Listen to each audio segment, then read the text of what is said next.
Welcome back to Before You Do with Verlyn. I'm your host and favorite premarital coach, and auntie you didn't know you needed. Today, we're going to briefly talk about what it means, ladies, to be married. There's a big difference in being married and getting married.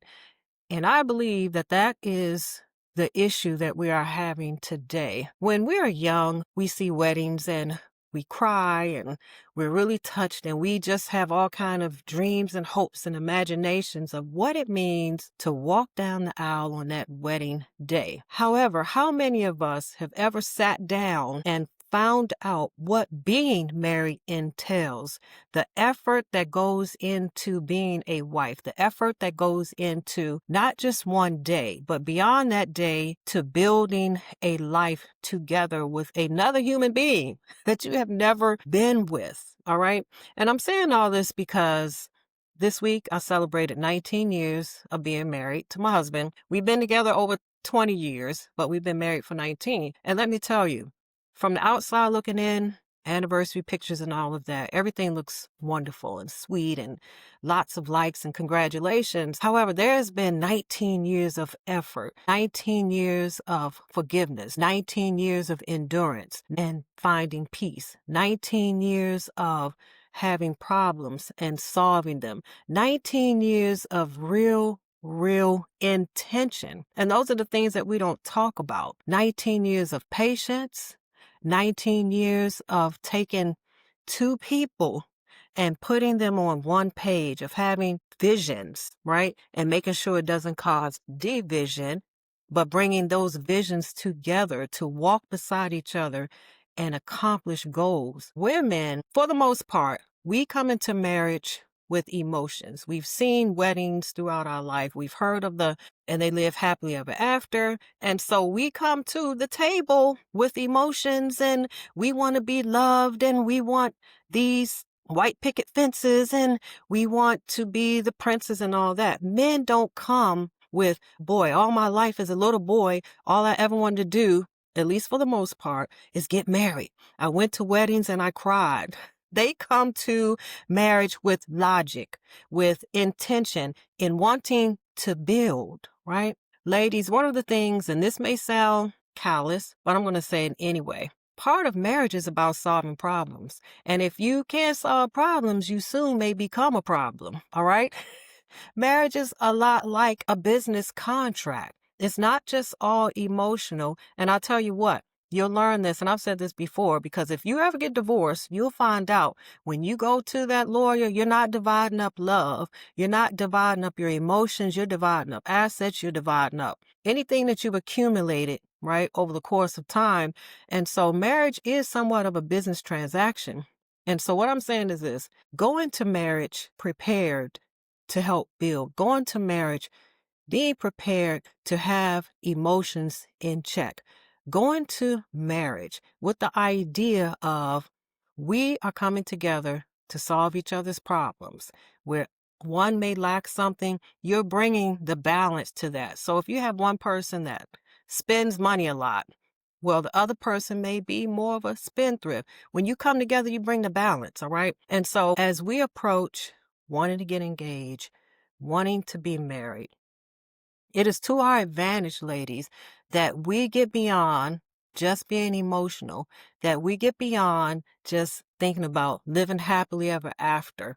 Nobody gets married to be unhappy. Let's be clear. I'm not saying that. What I'm saying is that being married is a partnership where you come together, not just to have emotions and to be happy, but to build something, to build legacy, to build a business, to build real estate. And unfortunately, we have not been taught even to build our own homes. All we want to do is have a wedding day, wear a wedding dress, eat some wedding cake, right?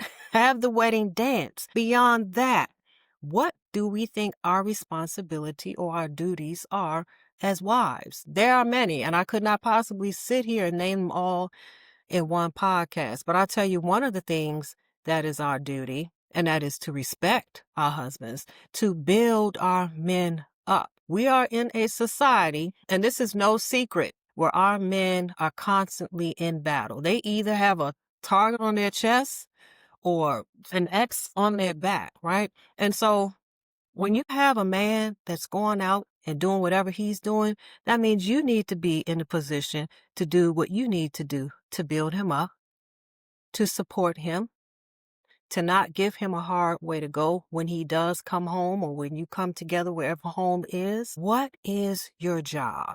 What is your role? Sit and ask yourself that, all right? What I would suggest is you come to the table with your potential husband and you find out what is it that you need. If you have to write it down, all right, I have a couple's visions board on my website. You can print it out and you sit down and say, this is what I'm looking for. And the other party says, this is what I need. And then you come and you see how it is that you can meet that need. Marriage is just like a business.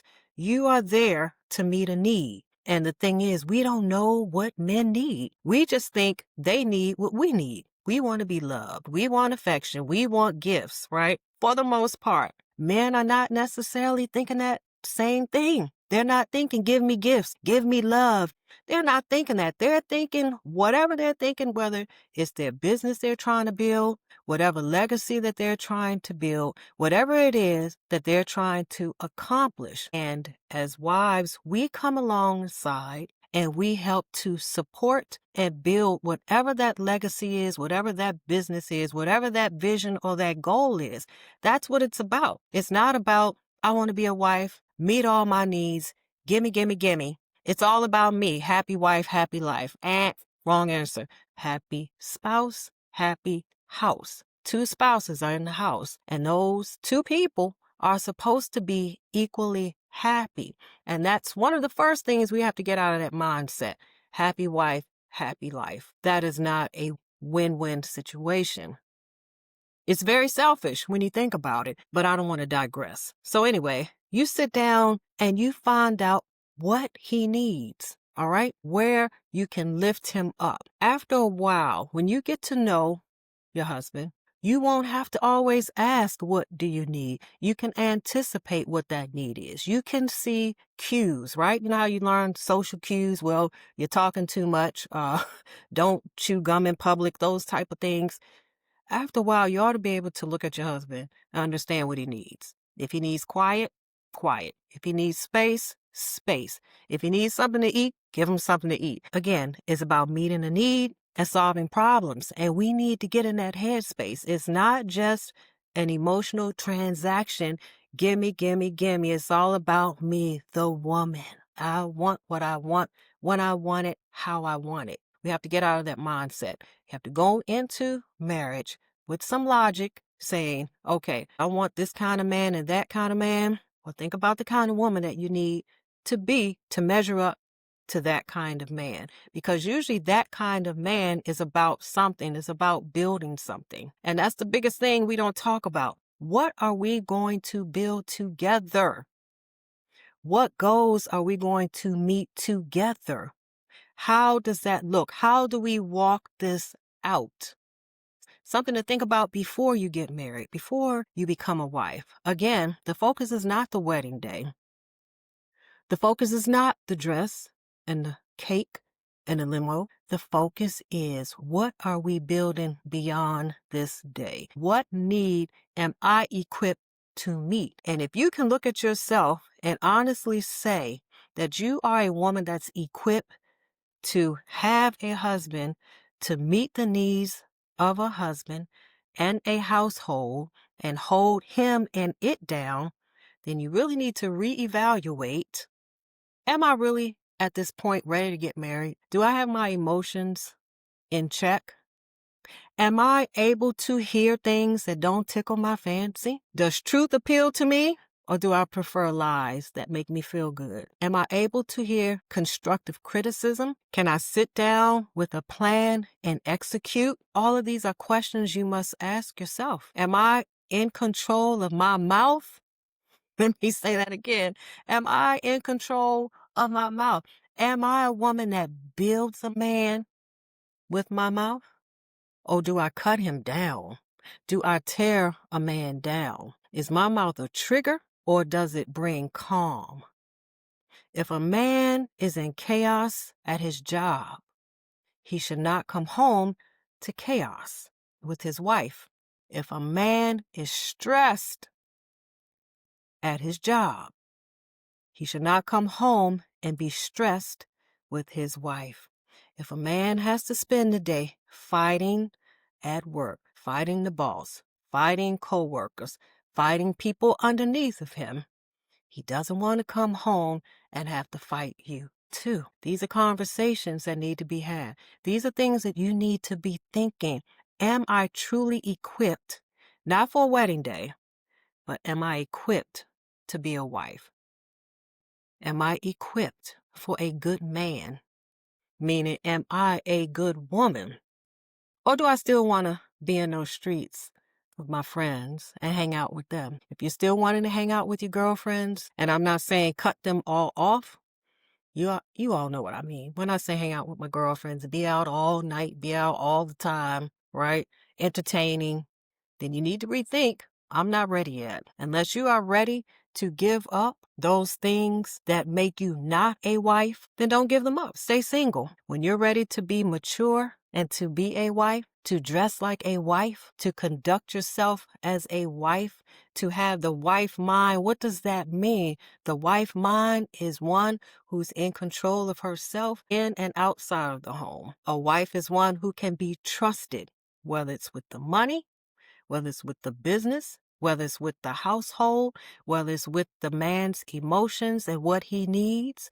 What does that mean? That means when your husband talks to you about something, it's between you and your husband. It's not between you, your husband, and your girlfriends. It's not between you, your husband, and some other guy. It's not between you and your husband, Facebook, Instagram, and all the other social media. It is between you and your husband. That requires emotional maturity. It requires self-control of your mouth. It requires accountability. And that's another big word that we hear floating around, whether or not we want to be accountable. If you want to be a wife and want to be married, you got to be accountable. You have to be accountable for your actions. Ladies, you have to be accountable for your mouth. You have to be accountable for the money. You have to be accountable for the household. If you decide to have a family, you're accountable. And because I've been married for 19 years and a total of 36 years of marriage experience, I can tell you it requires a lot of effort. Marriage is not about having a bunch of fun all the time and romance. No, marriage requires effort, patience, understanding, long-suffering, self-control, lots of self-control. Sure, you can have the love, you can have the romance, you can have the fun, you can have the vacations. You can build a beautiful life together. But most of the time, just like anything else, in order for something to look good, you got to work pretty darn hard. I read this book a long time ago, and I got it, but I really got it as I got older. And this man said, it took me 20 years of work to become an overnight success. What was he saying? There was a lot of stuff he was doing that people didn't see behind the scenes. Then all of a sudden, boom, he blew up. That's how marriage is. When you hear people married 20, 30, 40, 50 years, and they look like they're so happy, and they look like they're in love, and you say, well, that's what I want. You're not going to get that in the first year.